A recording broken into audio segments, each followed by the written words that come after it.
私はアビーと申します。お久しぶりです。I live in Japan, I speak fluent Japanese, and here are some things that you didn't notice about Silent Hill F. Number 1. All of the female characters in the game have a name that ends with ko. Ko in Japanese means child. It's used for things like kodomo. For example, girl is written as joshi, onna ko. Silent Hill F takes place in the 1960s Japan. Back then, having ko at the end of your name was super, super common. This is where you're gonna get some really traditional names like Shoko, Momoko, Keiko, which basically is like the English equivalent of being named Barbara. Whatever is the most like 60s to 80s name you can think of, that represents a name with ko at the end. But what's significant about this, every single female character ends with ko. So let's look at their kanji names a little bit more because Japan never names people by accident. So in the game, we get introduced to Hinako, Rinko, Sakuko, and Junko. Ko. It's mentioned in the story, but Hinako is written as baby bird and child. The name Shimizu for Shimizu Hinako is typically written as clear and water. However, Hinako's last name, Shimizu, is written as deep water. This is so difficult to explain. So this first kanji, hina, actually means baby bird when translated literally, but used in a Japanese culture context, it means a young girl. Hina is used in hina matsuri, hina ningyo. So hina ningyo are those creepy little dolls with the perfect bangs, and they appear a lot in Silent Hill F, actually. Hina matsuri is the celebration of young girls, which is used with these dolls in this beautiful setup in this large room. So Hinako is a literal representation of a young girl. And if we realize that her last name is Deep Water, her actual name is Little Girl in Deep Water. And doesn't that make sense if I've ever heard it? The other ones are a bit more on the nail. Sakuko means blooming child. Flowers bloom out of her face, so I think that one was pretty obvious. For Rinko, the kanji character rin usually means like dignified or elegant. Kind of checks out because that's how she tries to present herself in the story. Then we have Junko. I'm having trouble finding the exact kanji for Junko. Typically Junko is written in a couple of different ways. The first one that I thought it probably was Junko with the Jun from Junsui, meaning pure child, which would make sense because she's the better sister. But I also saw it written as Junko some places. This means to moisten or to enrich. Maybe in the context of Junko's life, that means that she got drowned. For me, the part I find most interesting is just the fact that all of the female characters end with ko. And I think that that has to mean something. Like, yes, it was a common name in the 1960s, but not that common. Not to the point that everyone in the village would have the same ending suffix of their name. And especially that only the female characters have this repeated name. Because the child is included in all of them, I think it emphasizes how in the 1960s women were treated like children and possessions in Japan. Even today, women get infantilized and are treated as not as smart or not as capable as a man. I personally think this was definitely a purposeful choice by the creators. Again, honing in the message of Silent Hill F surrounding female identity. The fox mask, his name is a pun. Tsuneki, Kitsune, that's how you say fox in Japanese. Pretty easy, that one. There's so many other things about this game that are so like deeply culturally nuanced that I picked up on while playing it. But I wanted to start with that one because I think that's something that if you don't speak Japanese, even though it's super obvious, if you can't see the names written in kanji, you won't pick up on. Thanks for listening. Let me know if you're curious about anything that happened in Silent Hill F and maybe I can answer your questions, and I will catch you all later. Zane. You ask, I will tell. Here are my favorite Japanese makeup products that I use on a daily basis. These are my Clio cushions. It's technically a Korean brand, but they are so good. They're both the Kill cover. This one is a fixer cushion and this one is a glow cushion. So I actually like the glow cushion more, and it just opens up like this.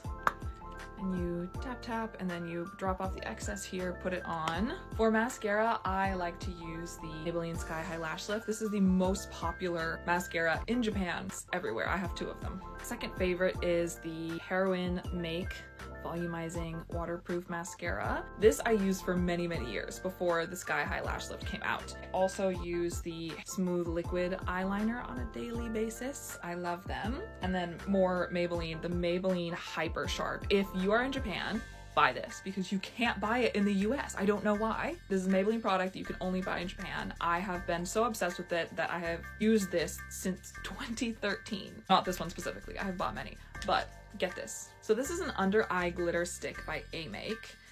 I like it. You don't necessarily have to get this one exactly. Like, honestly, there's so many glitter sticks in Japan. You can get any one, but it really just adds like a little extra pump top-tier look. Do you see what I mean? Pump? What am I? This is my favorite blush of all time, the 3CE Style Nanda Rose Beige Blush.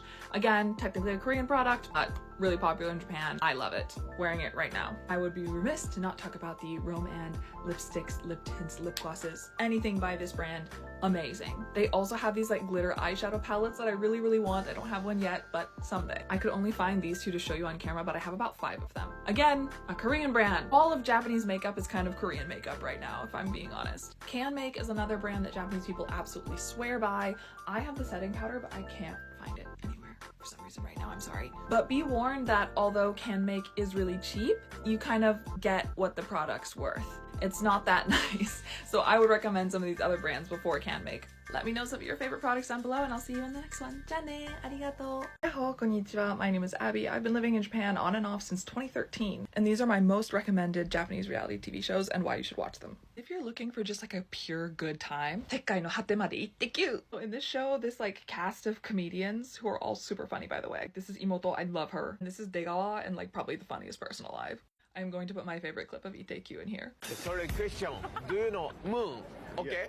Yeah. Moon は月。ここは No, no, no, 笑うところじゃない。No, no, no, 笑うところじゃない。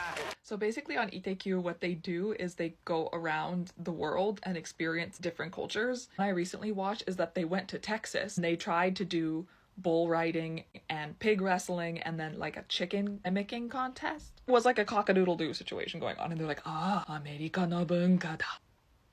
Yeah, The Boyfriend. I love this show. いや、マジで良かった。マジで面白かったです。なんか日本でも話題になってたんだけど、このキャストがマジで最高だった。ザ・ボーイフレンドがこのメンバーじゃなかったらザ・ボーイフレンドにならなかったわけ。はい、個人的に私は現世推しです。大好き。Next up on our list, Terrace House. I have only watched the Hawaiian one, so I'm gonna recommend the Hawaiian one. I feel like Terrace House is like the Friends of Japanese learners. You know how all these K-pop idols and famous people say that they learned English from Friends? 私たち日本語を勉強している方はテラハを通じて日本語を話せるようになったわけ。It's just the best example of like regular everyday Japanese. Do I think Terrace House is interesting? No, not really. Do I think it's fun? No, not really. Nothing happens. Everyone is polite and nice to each other, and then they cry when they leave.